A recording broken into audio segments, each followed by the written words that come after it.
அல்ஹம்துலில்லாஹ் அஷ்ஹது அன் லா இலாஹா இல்லல்லாஹ் வஹ்தஹு லா ஷரீக லஹு. புகழனைத்தும் அல்லாஹ்வுக்கே, அந்த அல்லாஹுவை தவிர வேறு தெய்வங்கள் இல்லை என்று நான் சாட்சியம் பகர்கின்றேன். நாம் வழிபடக்கூடிய அந்த அல்லாஹ் ஒருவராகவும் தனித்தவராகவும் இணைகள் அற்றவராகவும் ஏகோபித்த அதிகாரத்திற்கு உரிமை உள்ள ஒருவராகவும் இருக்கின்றார். அத்தகைய நம்முடைய மகத்தான இரட்சகரை இங்கே நாம் நினைவு கூறுவதற்காக, அவருடைய வார்த்தைகளிலிருந்து கற்றுக்கொள்வதற்காக, அவருடைய சட்டத்திட்டங்களை அறிந்து கொள்வதற்காக இந்த வலைதள வகுப்பிலே நாம் அனைவரும் ஒன்று குழுமிருக்கின்றோம். மாஷா அல்லா, லா குவத்தை இல்லா பில்லா, அல்ஹம்துலில்லாஹ். அல்லாஹ்வுடைய வார்த்தைகளான அல் குர்ஆன் மட்டுமே மார்க்கத்தின் ஆதாரம் என்றும், இந்த குர்ஆனை தவிர வேறு எந்த ஒன்றும் மார்க்கத்தின் ஆதாரமோ அடிப்படையோ கிடையாது என்றும் நாம் ஒரு தெளிவான புரிந்து கொள்ளுதலை, அறிவை அடைந்திருக்கின்றோம். அதற்கு அல்லாஹ் நமக்கு மாபெரும் கருணை செய்திருக்கின்றார். அல்ஹம்துலில்லாஹ். அல்லாஹ்வுடைய வார்த்தைகளான அல் குர்ஆன் 114 அத்தியாயங்களை கொண்டதாகவும் 6346 வசனங்களை கொண்டதாகவும் உள்ளது. அதை நம்ம தொடர்ச்சியா பல்வேறு வசனங்களை இடையிடையே பார்த்துட்டு வரோம். அப்படி பார்க்க வேண்டிய வசனம் இன்னைக்கு நாம பார்ப்போம் இன்ஷா அல்லாஹ். சூரா யூசுப் ஏற்கனவே பார்த்துருந்தோம், ஒரு 2-3 வசனம் பார்த்துருக்கிறோம். அதனுடைய தொடர்ச்சியா நம்ம பார்ப்போம் இன்ஷா அல்லாஹ். அவுது பில்லாஹி மினஷ் ஷைத்தானிர் ரஜீம். அல்லாஹ்வுடைய வார்த்தைகள் இந்த அல் குர்ஆனில் இருந்து நம்ம கற்றுக்கொள்வோம். இன்னைக்கு பார்க்கக்கூடிய சூரா 12 யோசப். அதெல்லாம் 1, 2, 3 படிச்சிட்டோம். என்னன்னா பிஸ்மில்லாஹிர் ரஹ்மானிர் ரஹீம், அலிஃப் லாம் ரா தில்க ஆயாத்தில் கிதாபில் முபீன் சொல்லி தொடங்குவது. அலிஃப் லாம் ரா எழுத்துக்களாகிய இவை இந்த ஆழ்ந்த வேதத்தின் சான்றுகளாகும் அப்படின்னு சொல்லிட்டு நீங்கள் புரிந்து கொள்வதற்காக இதனை ஓர் அரபி குர்ஆனாக நாம் வெளிப்படுத்தியுள்ளோம் சொல்றாரு. இந்த குர்ஆனுடைய வெளிப்பாட்டின் மூலம் மிக துல்லியமான வரலாற்றை நாம் உமக்கு எடுத்துரைக்கின்றோம். இதற்கு முன்னரும் நீர் முற்றிலும் அறியாதவராக இருந்தீர் அப்படிங்கிற வரைக்கும் நம்ம பார்த்திருந்தோம். இன்னைக்கு நம்ம வசனம் 4 பார்க்க போறோம். அவுது பில்லாஹி மினஷ் ஷைத்தானிர் ரஜீம். யூசுப் பத்தியான ஒரு வரலாறு. அதுல யூசுப் தான் ஒரு விஷயத்தை சொல்றாரு. யூசுப் தன் தந்தையிடம் கூறியதை நினைவு கூர்ந்திடுங்கள் அப்படின்னு சொல்றாரு. யூசுப் ஒரு கனவு பத்தி தன் தாப்பனாட்ட சொல்றாரு. அது விஷயமா நமக்கு இந்த பின்னால வருது. அந்த விஷயங்கள்லாம் இங்க மெயின் மேட்டர் என்னன்னா, யோசப் தன் தந்தையிடம் கூறியதை நினைவு கூர்ந்திடுங்கள் அப்படின்னு சொல்றாரு. யூசுப் என்ன செய்யறாரு, தன் தகப்பனாட்ட ஒரு விஷயத்த சொல்றாரு அப்படிங்கிற முதல் வரியை பார்க்கிறோம். நம்ம தகப்பன்ட்ட மகன் ஷேர் செய்யக்கூடிய விஷயங்களை நம்ம பார்க்கிறோம். இது நமக்கு அல்லாஹ் இந்த சூறாவுல என்ன சொல்றாருன்னா, நிறைய படிப்பினைகளை உள்ள சூறாங்கிறாரு. அல்சனல் கசப்ங்கிறாரு, அழகிய வரலாறுன்னு சொல்றாரு, துல்லியமான ஒண்ணுன்னு சொல்றாரு.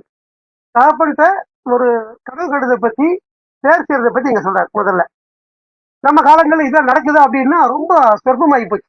குடும்பத்தோட கலந்தாலோசனை பண்றது, குடும்பத்தோட பேசுறது, பசங்க பேரண்ட்ஸோட பேசுறது, பேரண்ட்ஸ் பசங்களோட பேசுறது, இதெல்லாம் ரொம்ப குறைஞ்சு போச்சு.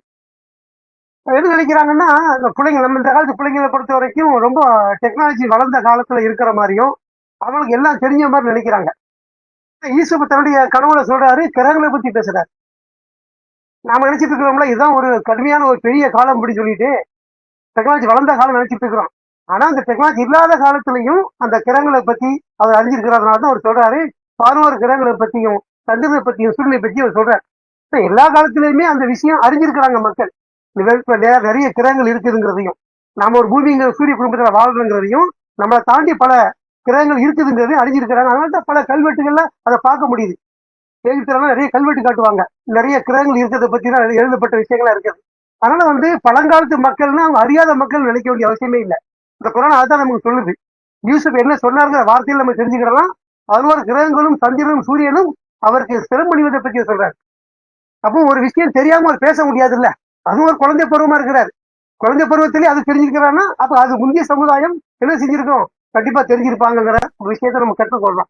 இது இல்லாம தந்தையிடம் கூறினார் அப்படிங்கிற விஷயம் தொடங்குது. முதல்ல தாய் தகப்பன்ட்ட பிள்ளைங்க பேசக்கூடிய விஷயத்தை பத்தி அதை சொல்றாரு.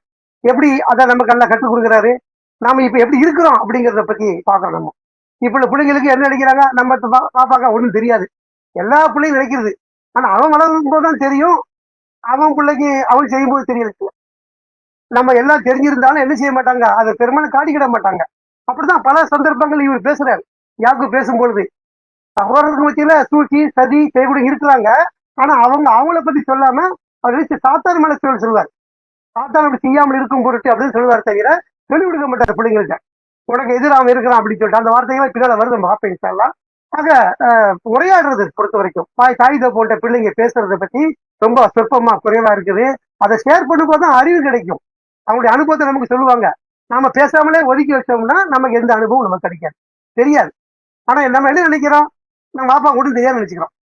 அவர் எல்லாமே தெரியும், கேட்கும்போது சொல்லுவாரு. நம்ம நினைப்பு அப்படி இருக்குது. அது மாதிரியான ஒரு தவறான நினைப்பு. ஆனா இங்க நமக்கு நல்லா பாடம் கற்றுக் கொடுக்குறது என்னன்னா, ஜோசப் தன் தந்தையிடம் கூறியதை நினைவு கூர்ந்திடுங்கள். தகப்பன்ட்ட பேசுறாரு. எதை பத்தி? அவர் கண்ட கனவு பத்தி பேசுறாரு. என் தந்தையே,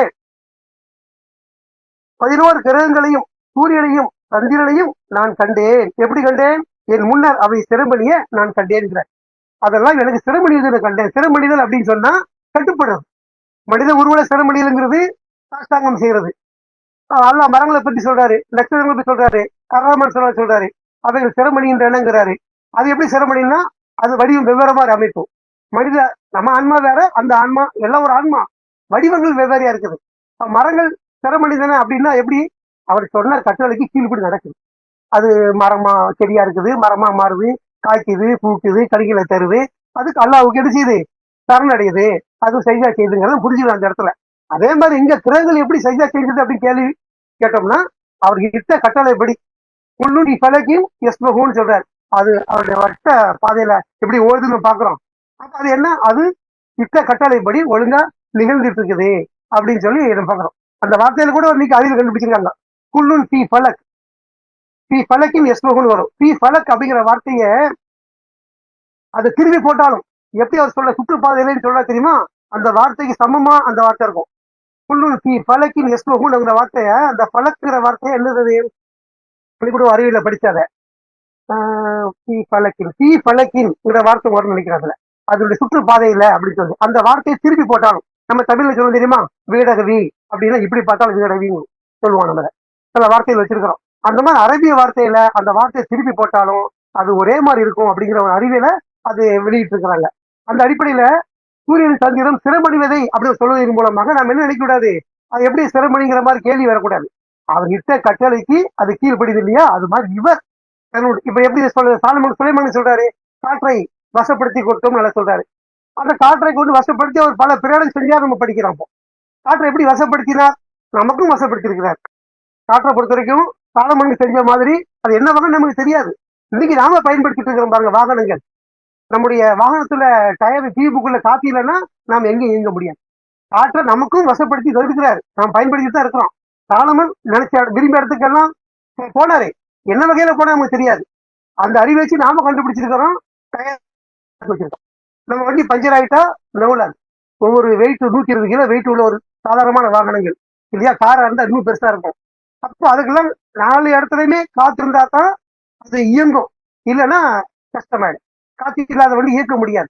அப்ப அந்த சாணமுக்கு அல்ல வசப்படுத்தி கொடுத்த மாதிரி நமக்கும் வசப்படுத்தி கொடுத்திருக்கிறாரு. நம்முடைய வாகனங்கள்ல காத்து இல்லைன்னா இயங்காது, காத்து குறைஞ்சா வேகம் இருக்காது. அறிஞ்சிச்சுக்கிறோம். இது அல்ல நமக்கும் கிருபை செஞ்சிருக்கிறாரு. நம்ம அதை அண்டர்ஸ்டாண்ட் பண்ணிக்கணும் இந்த இடத்துல. அதே மாதிரி யூசுப் இங்க சொல்றாரு, சிறம்பணிவதை பத்தி சொல்றாரு. அப்ப சிறம் பணிந்ததுன்னா அவர் விரும்பின மாதிரி, எப்படி சாலமனுக்கு விரும்பின மாதிரி நினைச்ச இடத்துல பயணம் பண்ணாரோ அது மாதிரி இவர் விரும்பின மாதிரி செஞ்சதை அவர் பார்க்கிறார். அவருக்கு படிந்ததை பார்க்கிறார். சந்திரனும் சூரியனும் சொன்னபடி கட்டுப்பட்ட மாதிரி கனவு தானே. நிகழ்வுங்கிறது ஒண்ணு இருக்கும், அது வேற. கனவு நம்ம நிறைய காண்றோம்ல, எவ்வளவு கனவு காண்றோம், எல்லாமே நிஜமா அது மாதிரி இல்ல. அது மாதிரி நிறைய கனவு காண்றோம். அது மாதிரி ஒரு கனவு பத்தி இவர் சொல்றாரு, நான் இப்படி கனவை கண்டேன் அப்படிங்கறத வெளிப்படுத்துறாரு தன் தந்தை இடத்துல. கிரகங்களையும் சூரியனையும் சந்திரனையும் நான் கண்டேன், என் முன்னர் அவை சிறம்படிய அப்படிங்கிற அவருக்கு கட்டுப்படுற மாதிரி சிறம்படிகிற மாதிரி கண்டேங்கிற ஒரு விஷயத்த தகப்பனத்தை ஷேர் பண்றாரு. அப்ப அவர் சொல்றாரு, அந்த கடவுளுடைய விஷயத்தை அவர் அறிஞ்சுக்கிறேன். கடவுளுடைய விஷயத்தை அறிஞ்சு வச்சதுனால அவர் என்ன சொல்றாரு, அவருக்கு என் மகனே, அவர்கள் உனக்கு எதிராக சதியும் சூழ்ச்சியும் செய்யாமல் இருக்கும் பொருட்டு இந்த விஷயம் எல்லாம் பின்னால ஃபுல்லா படிக்கும் போது நமக்கு புரிய வந்துடும். எடுத்த உடனே அவர்கள் வரத யார் கேள்வி வரும், அப்படிதான் வரும் நம்மளுக்கு. அதனுடைய விஷயம் ஃபுல் அதுக்கு தான் கவர் டு கவர் படிக்கிறோம். டாப் டு பாட்டம், முதல் அட்டிலிருந்து கடைசி அட்டை வரைக்கும், ஆதிய முதல் அவசானம் வரைக்கும் சொல்ல முடியாது, முதலிருந்து கடைசி வரைக்கும்னு அந்த மாதிரி படிச்சோம்னா இது புரிஞ்சிடும். அப்படி என் மகனே, அவர்கள் உனக்கு எதிராக சதியும் சூழ்ச்சியும் செய்யாமல் இருக்கும் பொருட்டுங்கிறார். யாரு சதியும் சூழ்ச்சியும் செய்யறாங்க? அவங்களுடைய சகோதரர்கள் அப்படிங்கறத நம்ம பின்னால பாக்குறோம். அது வேறொரு தாயின் மக்கள். யாக்கூப் நபிக்கு ரெண்டு விஷயங்கள், 2 மனைவிகளை பத்தி இங்க பாக்குறோம். ஏன்னா தவறு பேசும்போது அவங்க சொல்றாங்க, அந்த மத தவறு அந்த வார்த்தை வசனம் 10லயோ வருதுன்னு நினைக்கிறேன், பார்ப்போம் அதை. இப்போ அவர்கள் சதியும் சூழ்ச்சி செய்யாமல் இருக்கும் பொருட்டு இந்த கனவை பத்தி நீங்க சொல்ல வேண்டாம் அப்படிங்கிறத சாப்பனார் சொல்றாரு. அங்க எப்படி சொல்றாரு? உனக்கு எதிராக சதியும் சூழ்ச்சிங்கிறார். 2 வார்த்தைகள் பயன்படுத்தப்படுது. சதிங்கிறது வேற, சூழ்ச்சிங்கிறது வேற. சதி அப்படின்னு சொன்னா என்ன? சட்டத்துக்கு எதிராக, அதாவது நம்ம சட்டப்பூர்வங்கள சட்டத்துக்கு எதிராக ஒண்ணுக்கு மேற்பட்ட நபர்கள் கூட்டா சேர்ந்து செய்யறாங்க தெரியுமா, அந்த சட்டத்தை இது அது வந்து சதி. சூழ்ச்சிங்கிறதும் கிட்டத்தட்ட அதே மாதிரி தான், அது வேறொரு வார்த்தையில் வேறொரு வடிவத்தில் இருக்கும். இந்த சதியும் சூழ்ச்சியும் செய்யாமல் இருக்கும் பொருட்டு உனது கனவை பற்றி உன் சகோதரிடம் கூடாதே அப்படிங்கிற ஒரு கட்டளையை பிறப்பிக்கிற, நீ சொல்லாத. ஏன்னா அவர் கூட இருக்கிறாரு, வாழ்றாரு, தெரியுது யார் யார் எப்படிப்பட்டவங்க நம்ம அறியணும்ல. நம்ம ஒரு குடும்பத்தில் இருக்கிறோம், நம்ம கூட உள்ளவங்க எப்படிப்பட்டவங்க, குடும்பத்தார் எப்படிப்பட்டவங்க, ஊர்க்காரன் எப்படிப்பட்டவன், இவன் என்ன மாதிரியான கேரக்டர் எல்லாம் ஓரளவுக்கு கணிச்சு வச்சிருக்கிறோம்ல. இப்ப யார்கிட்ட எது சொல்லணும், யார்கிட்ட சொல்லக்கூடாது, நம்ம ஓரளவுக்கு அதை வந்து கிரகிச்சு வச்சிருக்கோம். அந்த அடிப்படையில எதை யார்கிட்ட சொன்னா சரிப்பட்டு வரும் அப்படின்னு ஒரு யோசனை இருக்குதுல்ல. ஒருத்தருக்கு நம்ம உதவி தேவைப்படுது, பண உதவி, யார்கிட்ட கேட்டா கிடைக்குன்னு தெரிஞ்சு நம்ம கேட்போம். இவன் வெல்த்தியா இருக்கிறான், வசதியா இருக்கிறான், இவன் கேட்டா தருமா அப்படின்னு அவன்கிட்ட போய் நம்ம கேட்போம். இதே நம்ம குடும்பத்துல ஒருத்தர் ஏழையா இருப்பான், உனக்கு கிடைக்காதுன்னே தெரியும், அவன்கிட்ட பணம் இல்லைன்னு தெரியும், அவனை கேட்போமா? கேட்க மாட்டான். ஏன்னா நம்ம அறிஞ்சு வச்சிருக்கிறோம் அவங்கள பத்தி, நம்ம குடும்பத்தை பத்தி யார் எப்படி அறிஞ்சு வச்சிருக்கிறோம். அது மாதிரி இங்க வந்து அவர் சொல்றாரு, அவர் கூடவே வாழ்றாரு இல்லையா, அவர் அறிஞ்சு வச்சிருக்கிறாரு. இவருக்கு எதிரானவங்க அப்படின்னு அவருக்கு அறிஞ்சு வச்சிருக்கிறாரு. எதிரானவங்க இருந்தாலும் கூட அப்படி பயிற்சி வைக்கல அந்த குழந்தைய, உனக்கு எதிரானவன் அப்படின்னு சொல்லாம சாத்தான மட்டும் நான் சொல்றாரு. நம்பிக்கை எல்லாரும் நல்லவங்க தான், ஆனா சாத்தான் தான் என்ன செய்யற, இடையில பூந்து சண்டை சச்சரை உண்டாக்கி இந்த மாதிரி சதியை சொல்லி செய்ய வச்சு பிரிவினை உண்டாக்குவாங்கிற செய்தியை பின்னர் அவர் சொல்லுவார். நம்ம அதை பார்ப்போம் இன்ஷா. ஆக இங்க வந்து உன் சோடம் கூடாதே, நிச்சயமாக சாத்தான் மனிதனுடைய மிக மோசமான விரோதியாக இருக்கின்றான். நீங்க பிரதர்கிட்ட சொல்லாதன்னு சொல்லிட்டு எப்படி சொல்றாருன்னா, அவங்க உனக்கு சதி செய்வாங்கன்னு சொல்லல, செய்தா இருக்கான் பாத்தீங்களா, அவன் வந்து என்ன செய்வான் அப்படிங்கிறது சொல்றாரு. சாத்தான் வந்து அதே மாதிரி அந்த சேட்டானை பத்தி சொல்லும் போது ஒக்கான சேட்டான் இன்சானி ஃபதுல்லான்னு வரும்.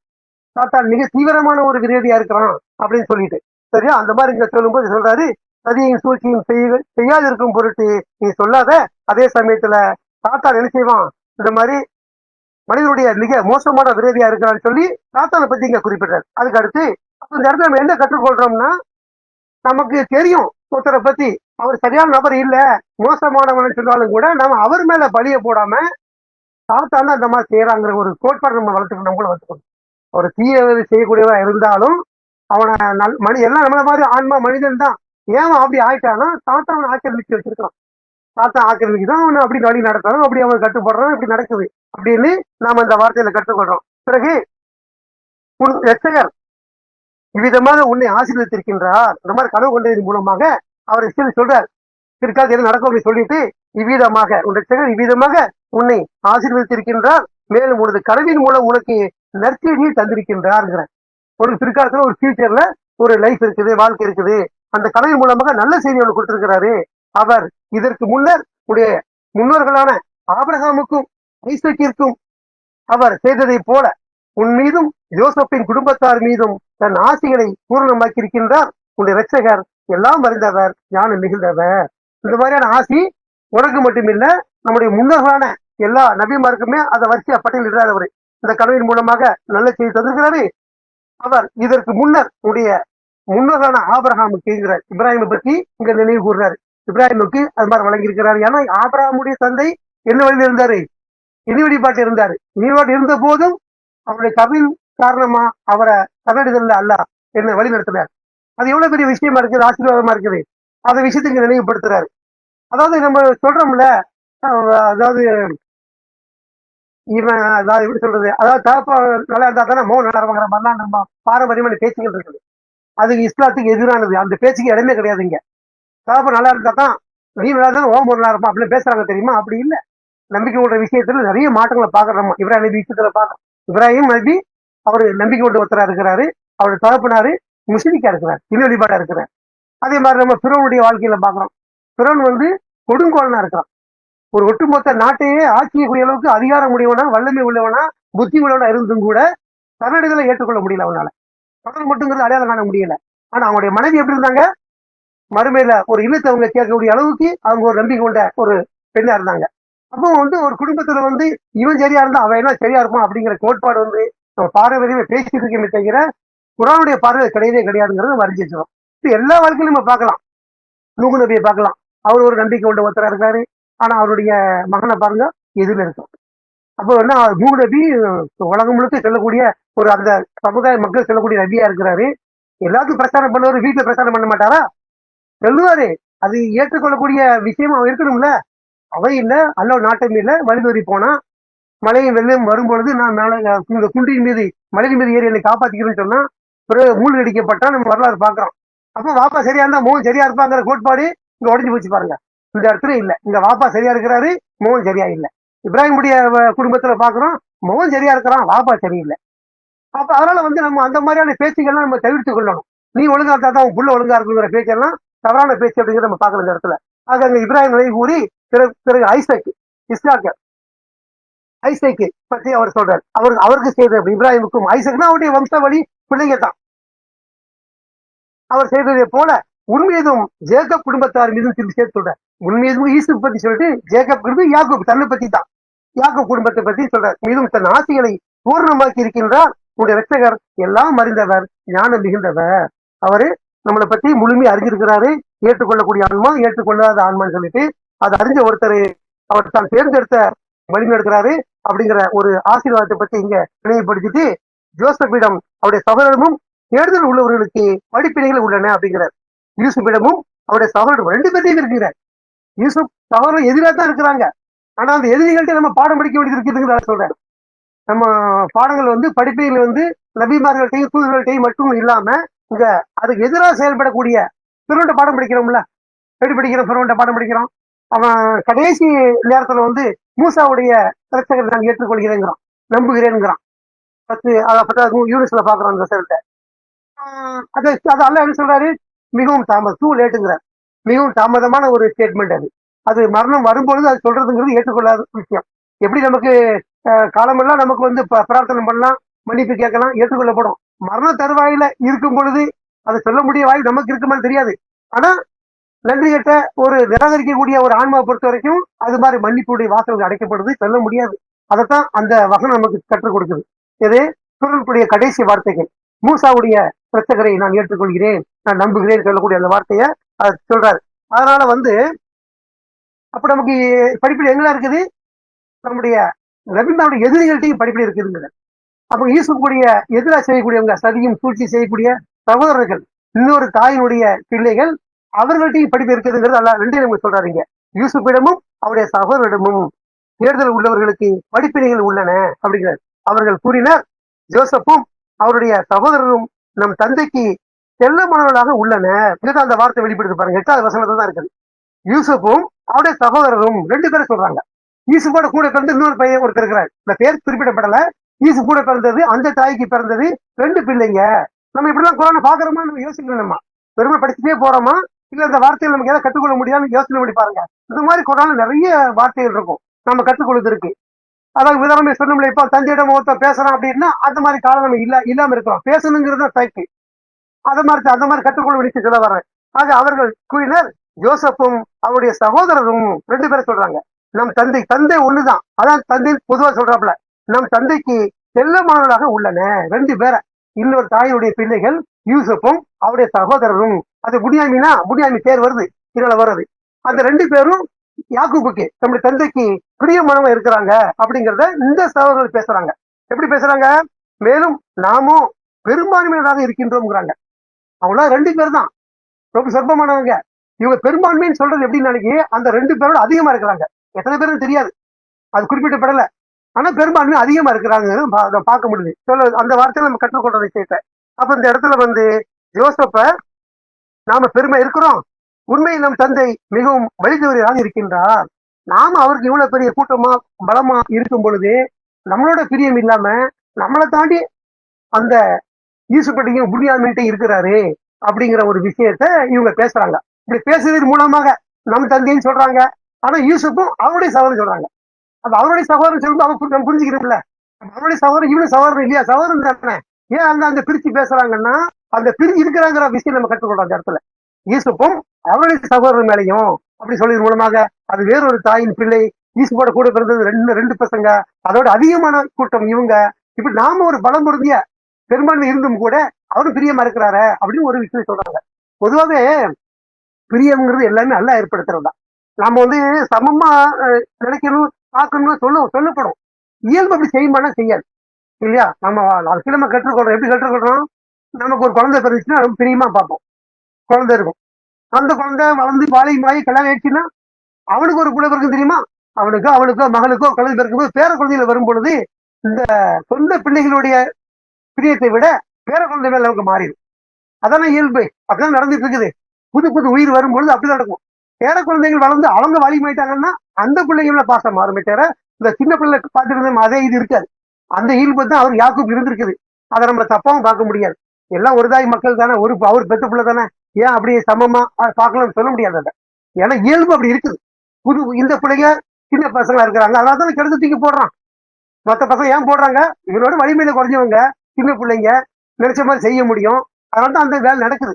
அதனால வந்து அது வளர்ந்த பிள்ளைங்க இப்போ வளராத சின்ன பிள்ளைங்க மேல அந்த பிரியம் இருக்குது அப்படிங்கிறது நம்ம இந்த இடத்துல பாக்குறோம். ஆக அது எல்லாத்தையும் இருக்குது, இயல்பா இருக்குது. நம்மளே பாக்குறோம். நம்ம குழந்தையா இருக்கும்போது பிள்ளைங்களை பார்த்த அன்பு வேற, வளர்ந்தப்புறம் பாக்குற அன்பு வேறையா இருக்குது. ஒரே மாதிரி இல்லை. ஏன்னா இப்ப அவங்களுக்கு பிள்ளை குட்டி ஆகி போச்சு, பேர குழந்தை பிரியமா இருக்குது. நம்ம பேசுறது பிரியறது எல்லாமே அந்த வித்தியாசம் நம்ம தெரிஞ்சா இல்லையா? எல்லாருக்கும் இருக்கும். உங்க மனசுல உள்ளதான் நான் பிரதிபலிக்க, எனக்கு உள்ளதுதான் உங்க மனசுல இருக்கும், அந்த பிரதிபலிக்கிறேன். அந்த அடிப்படையில இங்க ஒரு சொல்றாரு, நாம பெரும்பான்மையாக இருந்த போதிலும் உண்மையில் நம் தந்தை மிகவும் ஒரு அனுபவம் இல்லாத வார்த்தைகள். அந்த பசங்களுக்கு பெரிய ஆள் ஆகும்போது தான் விஷயம் தெரியும். எப்பவுமே இந்த தகப்பனுடைய அருமை பெருமை எல்லாம் எப்பவும் தெரியாது, வாழும்போது தெரியாது. தகப்பனை பெரும்புல முதல்ல வாப்பாவா ஒன்னும் தெரியாது நினைச்சிட்டு இருப்பான். ஆனா அவனுக்கு எல்லாம் தெரிஞ்சு நினைச்சிட்டு இருப்பான். நிறைய தப்பு பண்ணி தான் வருவானுவான். இது மாதிரி நடக்குது பாத்தீங்களா? இது மாதிரி பாப்பா பத்தி நிறைய பேர் நினைப்பானுவான். ரொம்ப எளிமையா இருப்பாரு. அவர் மிஞ்சி போட 2-3 சட்டை தான் வச்சிப்பாரு. வெள்ளை சட்டையை மாத்தி மாத்தி போடுவாரு. ஒழுங்கான ஒரு அணிகலங்கள் இருக்காது. ஒரு பிஞ்ச செருப்பு தச்சு போட்டிருப்பாரு. இதெல்லாம் என்ன நினைப்பான்னா அனுபவிக்காத நினைச்சிட்டு இருப்பான். ஆனா செத்ததுக்கு அப்புறம் சொல்ல தியாகம் தான். ஒரு ஃப்ரூட்ஸ் வாங்கிட்டு வந்தா ஒரு கிலோ ஆப்பிள் வாங்கினா 2 ஒரு மாதிரியா இருக்கும். நம்ம அதை வெட்டி ஈட்டி பிள்ளைங்களுக்கு கொடுப்போம். நல்லது பூரா பிள்ளைகளுக்கு கொடுப்போம். கொஞ்சம் டச்சு கிச்சு அப்படி இருந்துச்சுன்னா அதை நாம அட்ஜஸ்ட் பண்ணி கொஞ்சம் குறைந்து வெட்டி நாம சாப்பிடுவோம். இது பெரியவங்களுடைய ஒரு தன்மை, எல்லா குடும்பத்தில் நடக்கிற விஷயம். பெரியவங்களை பொறுத்தவரை பிள்ளைங்க நல்லதா கொடுப்போம், நமக்கு செய்வோம். அப்படி இதெல்லாம் அவன் பார்க்கக்கூடிய அவனுக்கு என்னவான்னா அனுபவிக்க தெரியாம நினைச்சுக்கிடுவான். இது எப்ப உணர்வான்னா அவர் போனப்ப உணர்வான். சொல்லுதான் அந்த மாதிரி இந்த காலத்து அந்த பிள்ளைகள் இருக்கிறாங்க. எதுக்கு சொல்ல வந்த விஷயத்த நான் தந்தை வழிதேறி சொல்றான் பாரு. இந்த பசங்க சொல்றாங்கல்ல, நம்முடைய தந்தை வழிதேறா இருக்கின்றார் அப்படின்னு நினைச்சுக்கிறான். ஆனா அவருடைய காலம் முடிஞ்சு அவன் காலம் வரும் தெரியுமா? அவன் 4 புள்ள குட்டியை பேச்சு வளரும் பொழுது அப்பதான் தந்தையுடைய அருமை தெரியும். அந்த அருமை தெரியும் போது அவர் இருக்க மாட்டார் அப்படிங்கிறது நம்ம நிறைய பாக்குறோம்.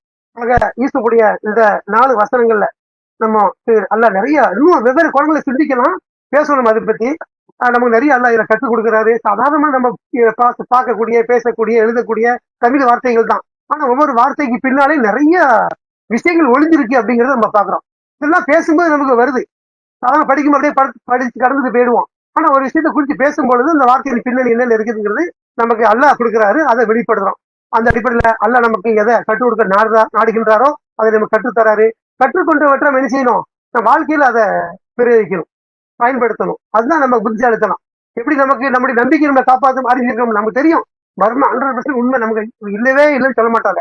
மர்ம உண்மை, கடவுள் உண்மை, எல்லாம் உண்மைதான். அந்த வாய்மொழி போதுமான்னு கேட்டா நான் நம்மளை காப்பாத்தாதுன்னு சொல்றேன். அந்த நம்பிக்கை செயல்படுத்தணும்ல, செயல்படுத்தாதான் நம்ம காப்பாத்தாத. தர்மம் செஞ்ச நல்லதுன்னு நம்ம சொல்லிட்டு இருந்தா போதுமா? அந்த தர்மத்தை செஞ்சாதான் நாம அதை பயன்படுத்தி ஆக முடியும் இல்லையா? அந்த அடிப்படையில வெறும் நம்பிக்கை மட்டும் இல்லாம மறுமை நம்பிக்கையுடைய வெளிப்பாடாக நம்முடைய செயல்கள் இருக்கணும். அந்த மாதிரி இருக்கக்கூடிய மக்களாக நம்மளை நல்லா ஆக்கி வைக்கணும். அதுக்கு அல்ல அருள் கிருபையும் சொல்லி இந்த வார்த்தையின் போல மல்லாவுக்கே மாஷா அல்லா, லா குவத்த இல்லா பில்லா, அல்ஹம்துலில்லாஹ். அஸ்ஸலாமு அலைக்கும்